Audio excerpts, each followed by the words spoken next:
Okay, inni kuni geometric function geometric function kana irraa maal goona value x barbaanna jechuudha. Fakkeenyaaf termiin tokkoffaa maal jedha x dha, lammaffaan immoo 4x plus 3 dha, 7x plus 6 dha jechuudha. Okay, kanarraa akkuma beekamu geometric sequence erga nuun jedhe geometric sequence jechuun common ratio qaba jechuudha. Kanaafuu arrii baasna. Arrii isaa jechuun termii lammaffaa termii tokkoffaadha irra jechuudha. Termii kana irra fakkeenyaaf 4x plus 3 over x is equals to termii kanas termii kana irra 7x plus 6 over 4x plus 3. Okay, gaafilee akkana kanarra sirriitti xiyyeeffannaa kennaafi akkuma asirraa arginu maal goona cross goona jechuudha. Ogguu cross goonee waliin baay'isnu isa kanaan baay'isna jechuudha. Okay, 4x plus 3 times 4x plus 3 equals to x into 7x plus 6. Asirraa kana waliin baay'isna. Okay, isa kana ogguu waliin baay'isnu maal ta'a? 4x times 4x jechuun 16x square plus jettaan isa kana yoo baay'isnu 12 x jennaan. Ammallee 3 times 4 akkuma isa wal fakkaata 12 x jennaan. 3 times 3 9 dha. Equals to jennaan kan wal qixaa gamallee ni hojjenna. Kana jechuun irra raabsuu qofa jechuudha. 7x square plus 6x. So amma asirraa maaltu nu hafe like termii yookiin immoo collect like termii kan jennu san like termii kenna waliif funaannanna jechuudha. Okay, asirraa like termiin kamtu jira yoo jenne kanaafi kun like termiidha jechuudha. So 16x square jennaan. Okay, ka itti aanoo isa kana walitti edaan ogguu walitti edaan 24x ta'e jechuudha. Inni kun 24x ta'e plus 24x inni kun plus 24x plus 9 dha. Okay, 7x square plus 6 dha. Akkuma haala kanatti deebisnee booddee like termii kenna 16 x square minus 7x square like termii waliif funaanne jechuudha. As bira x jira. Okay, plus 24x minus 6x plus 9. Okay, asirraa like termii kenna funaannee jirra. Like termii kenna erga funaannee booddee kana walirraa yoo hir'isnu meeqa nuu dhufa? 9 dhufa jechuudha. 9x square. Okay, plus jennaan kana yogguu irraa hir'isnu meeqa dhufa? 18x dhufa. Plus 9 is equals to kana 0 jechuun kan is equals to 0. Okay, asirraa kaafnee wanti nuti goonu maalidha? Isa kana jechuun simply sagalii hirra simplify godhachuudhaaf sagalii hirra ogguu sagalii hirru kuni maal ta'a? Badeera kun 2 ta'a. Kana jechuun x square plus 2x plus 1 is equals to 0 jechaadha. Okay, gara olii kana deebi'ee haa hojjedhu. Inni kun quadratic function nuu dhufe jechuudha. X square plus 2x plus 1 is equals to 0. Isa kana irraa maal barbaachuu qabna? Baay'atee kan tokko nuu dhufu eda'amee kan lama nuu dhufu kamidha? 1 plus 1 meeqa? 1 plus 1 2 dha. 1 times 1 meeqa nuu dhufa? 1 nuu dhufa. Kanaafuu x plus x plus x plus 1 is equals to 0. Okay, x square jechaadha inni kun. Kanas adda qoonnee ilaalla jechuudha. X into x plus 1 plus x plus 1 dha. Okay, as bira koomanii ni qabna as bira tokkotu jira jechaadha duuba kanaan x plus 1 jira walii edaane x plus 1 so x plus 1 dha x plus 1 jechuun gatiin keenya x plus 1 jenne x is equals to minus 1 nu dhufe jechuudha gatiin x keenya maal arganne minus 1 arganne okay minus 1 arganne gatii x asirraa kaanee iddoo jalqabaa kanatti ogguu galchinu fakkeenyaaf iddoo kanatti minus 1 yoo galchine minus 1 paartiin jalqaba minus 1 koomaa as keessatti minus 1 galchi minus 1 times 4 jechuun minus 1 times 4 jechuun minus 4 plus 3 jechuun meeqa dhufe minus 1 nu dhufe minus 1 termiin itti aanus as birallee minus 1 galchi minus 7 hin dhufuure plus 16 meeqa nu dhufe minus 1 dha so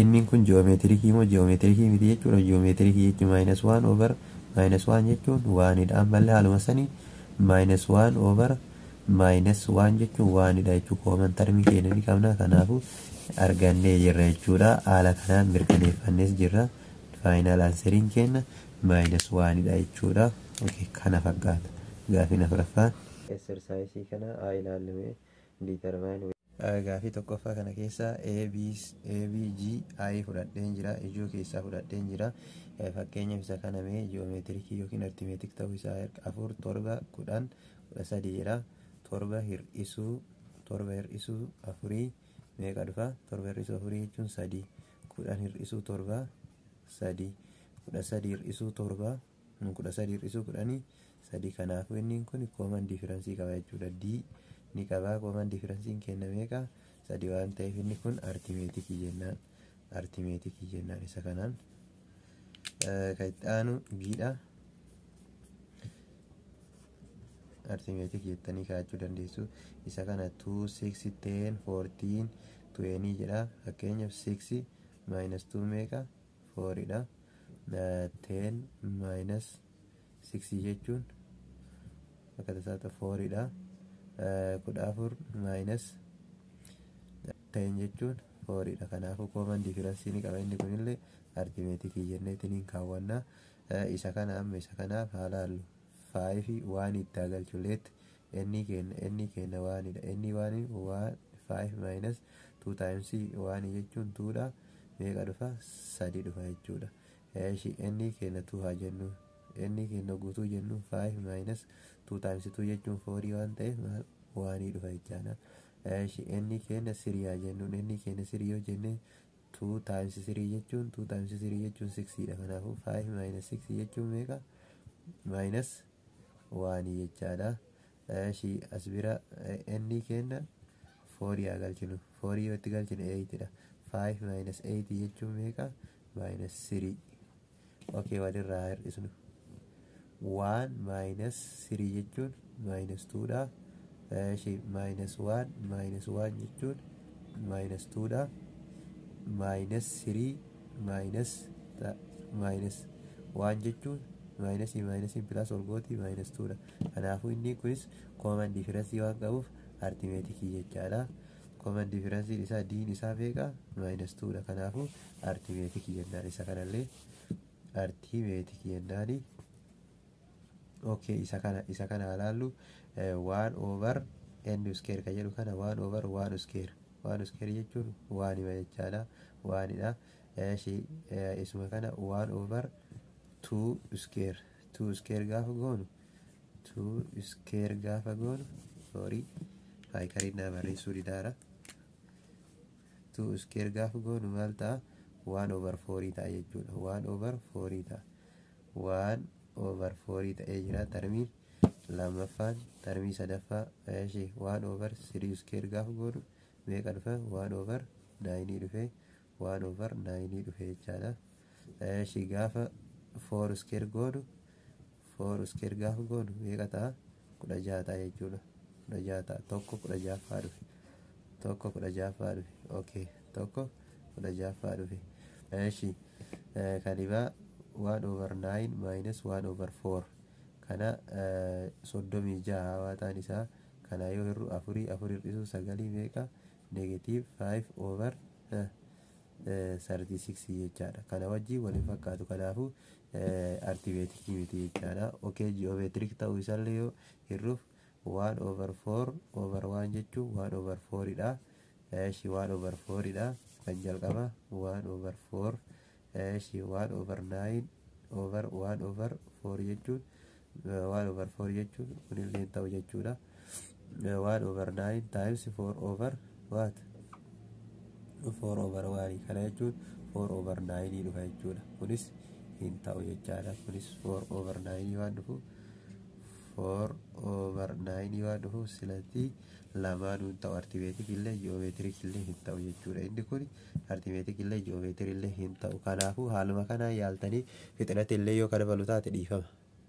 Fi lammaffaa keessaa gaafii B fi sadaffaa keessaa D fudhadheen jira. Sirriitti hordofaa. A16 nu kennameera. -18 nu kenname. A16 A11 53 nu kenname. Kanaafuu D fi maal barbaanna? A1 barbaanna. A6 is equals to maal jennaan? A1 plus 5D jennaan. Takka irraa irratti waan ta'eef A11 jechuun immoo maali? A1 plus 10D jennaan. Okay, kana simultaneouslyidhaan hojjenna jechuudha. Okay, bakka buusnu fakkeenyaaf isa kana A11 dhaaf 553 is equals to A1 plus 10D. A16 dhaaf A16 keenya -8 dha. Is equals to A1 plus 5D dha. Irraa gaditti hir'isna jechuudha. Kun plus taatiitu minus taati. Okay, kun yoo walitti edaanu 61 ta'a. 61 is equals to kuni wal balleessiti jarri kuni. Kana yoo walitti edaanu immoo 5D ta'a. Kanaafuu D'n keenya sirra maal ta'e 61 irra 5 ta'e jechuudha. Kanaafuu common difference keenya arganneerra. D'n keenya maali? 61 irra 5. Okay, D keenya erga arganne A1 erganna jechuudha. Inni ergachuudhaaf dirqama A1 nu barbaachisa. A6 irraa kaanu A6 is equals to A1 plus 5D dha. Okay, A16 keenya meeqa? -8 dha. A1 plus D keenya ni qabna 5. D keenya 61 irra 5ti. 5 tun 5 tana ni balleessiti maal ta'a? 61 asitti hafa jechuudha. -8 minus gamana yoo darbitu minus 61 A1 jechaadha. A1 keenya 69 A1 keenya isa kana argannee jirra. Okay, A1 keenya erga argannee booddee waan nu barbaachisaa AN barbaanna jechuudha. AN jechuun immoo A1 plus N minus 1D dha jechaadha. Karaan formulaan ittiin barbaadnu A1 keenya -69 eda'uu ND minus D dha jechuudha. -69 minus ND jechuun D jechuun 61 irra 5 ND dha minus 61 irra 5 jechuudha. Jarri kan lama walitti fudhannee koomanii konstaantii lama walitti walii hir'isna jechuudha. Walitti edaana jechuudha. -61 irra 5. Okay, 5 koomanii fudhanna as keessatti. 5 koomanii yogguu fudhannu kana saniin baay'isna jechuudha. Kanaan gaafa baay'isnu 5 45 5 barreeffannaa 30 34 isa kana taate hir'isuu 61 hogguu kana meeqa dhuftii isheen tuni 406 dhufti jechuudha. -406 irra 5 jechuudha. Okay, -406 irra 5 hir'isuu 61 N over 5 dhufa jechuudha. N keenya isa kana dhufa jechuudha. N keenya isa kana dhufeera. Kaitaalus. Okay, gaafii shanaffaan geometric sequence kana laali. Geometric 4 12 36 180 jedhee itti fufee find the term which exceed 20,000 kan jedhu 20,000 kan caalu yookiin immoo kan itti aanu kan jedhu barbaadi jedha. Termii sequence kana kan 20 caalu. Okay, jalqaba irratti maal barbaachuu qabna? Common ratio keenya barbaachuu qabna. R'n keenya meeqa? 12 4 yoo hirre 3 36 12 yoo hirre 3. Okay, 108 sadii yoo hirre meeqa 3 ta'a. Kanaafuu common ratioon keenya 3 ta'ee G1 keenya barbaachuu qabna. G1 keenya akkuma kenname waan ta'eef 4. Kanaafuu GN keenya G20 barbaanna jechuudha. G20 barbaanne isa kacaalurraa fudhanna jechuudha. GN is equals to G1 R the power of n minus 1 dha. Okay, asirraa kaane GN keenya 20 jechuudha. 20 is equals to G1 keenya 4 dha. R keenya meeqa jenneeniirra 3 dha. 3 the power of n minus 1 dha. Okay, asirraa kaane simplify godhachuudhaaf over 4 jennaan over 4 ogguu jenneen inni kuni 4 inni badii isa kana 4 yoo hirre 20 5 ta'a jechuudha. 5 is equals to 3 the power of n minus 1. Okay, isa kana gatii n barbaanna jechuudha. Termii waan taateef termii jechuun n waan taateef fakkeenya isa kana gara logaritimiitti jijjiiruu qabna jechuudha. Osoo akkana nuun jedhe b over a is equals to c yoo nuun jedhe linear function kana isa kana gara logaritimiitti jijjiiruudhaaf maal jennaan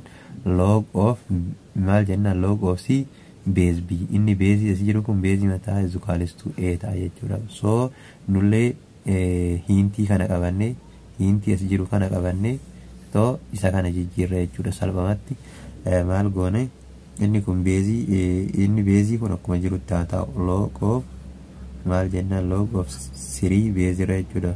Log of 5000 base 3 is equals to n minus 1. Okay, log of 3 log of 5000 base 3 jechuun meeqa dhufa 7.5 dhufa jechuudha. is equals to n minus 1. Minusiin kun walqixa gamana yoo tartu pilaasii waan taatiif 8.75 dhufa jechuudha gatiin inni kenna. Okay, kan gireetarii waan jedheef maal ta'a 80 kan caalu fudhanna jechuudha. Termii kenna ka 80 caalu fudhanna. Termiin kenna maal ta'a n kenna 9 ta'a jechuudha. Salphumatti n kenna 9 fudhanna. n 9 fudhanne our n is 9. n kenna 9 dha jechuudha. Kan 20 caalu waan ta'eef kan caalu fudhanna jechuudha.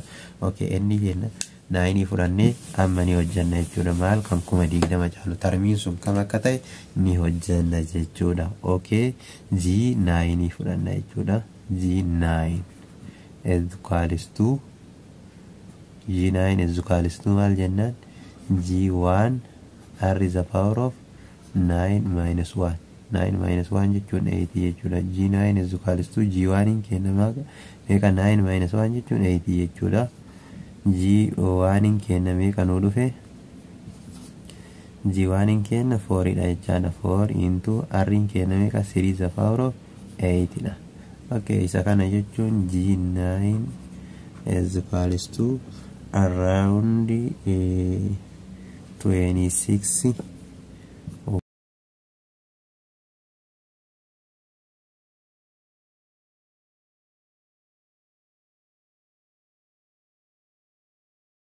kana dhufa jechaadha. Okay, kana fakkaata. Gaafii itti aanus haaluma kanaan kan hojjannu ta'a. Okay, gaafiin jaaffaan 10,5,2.5 jedhee deemee find the term which less than what 0.001 gadi kan ta'e. Isaa gadi jechuun xiqqaachaa deema waan ta'eef gama kanatti argama jechuudha. Isaa gadi jechuun xiqqaachaa deema waan ta'eef gama sanitti argama. Isa san akka naaf hubattan jalqaba irratti eessatti argama 0.01 dha gara gadiitti argama jechuudha. Xiqqaachaa deema himichi kun. Okay, asirraa maal argachuu qabna?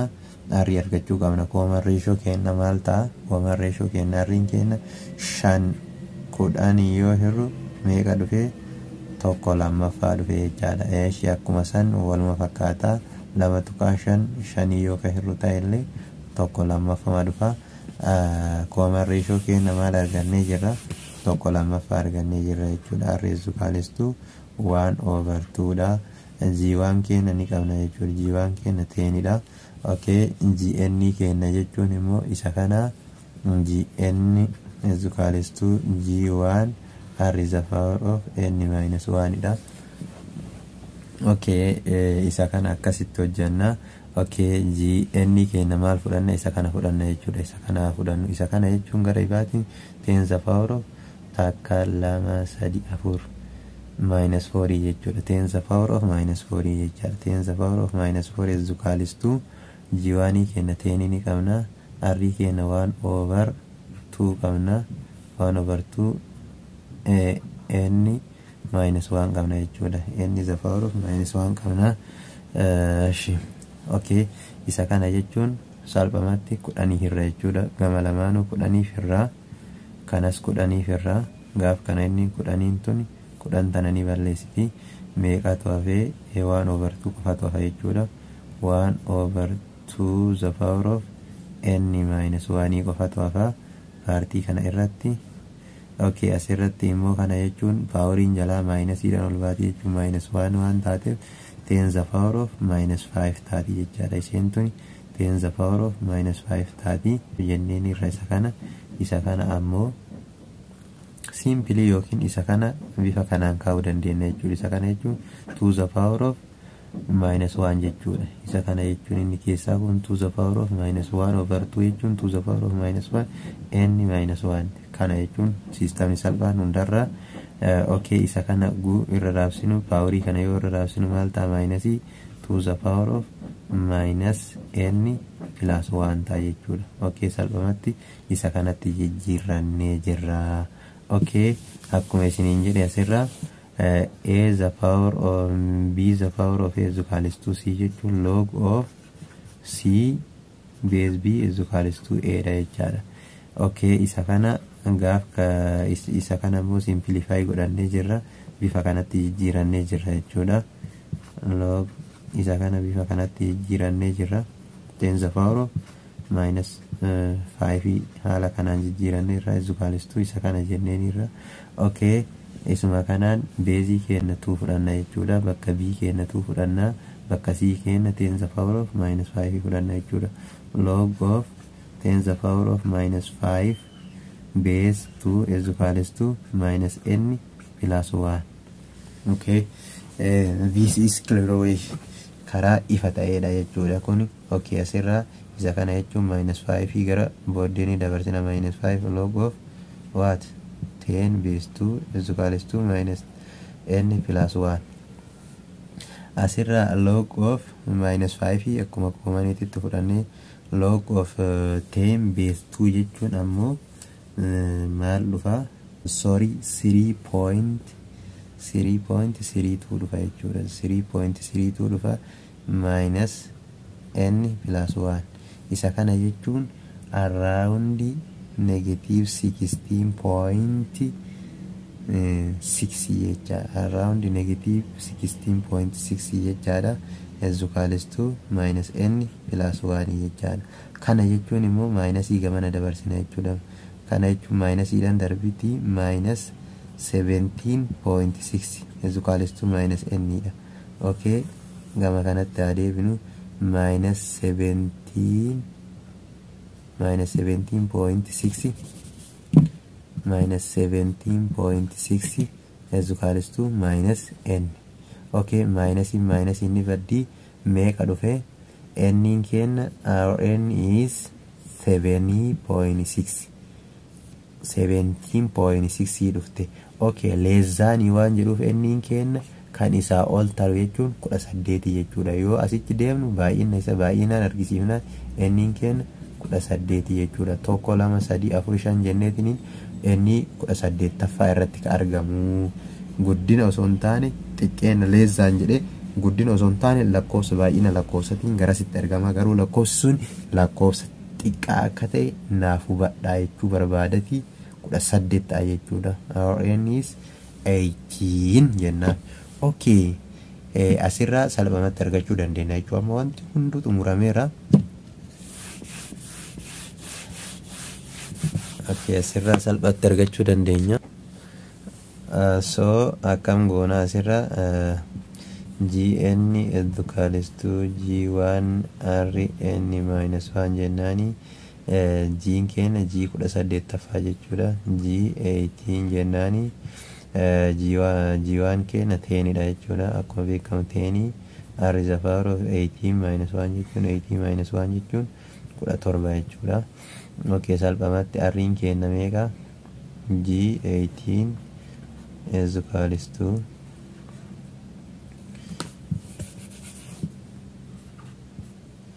G18 is equals to G10 ila G1 kenna arrin kenna 1 over 2 the power of 7 jechaadha 17 jechaadha. Okay, asirraa isa kana jechuun walii yoo baay'isu around 0.00076 293 dhufa jechuudha. Naannawa kana dhufa jechuudha. Baay'inni isaa G18 kenna naannawa kana dhufa jechaadha. Okay, kana fakkaata.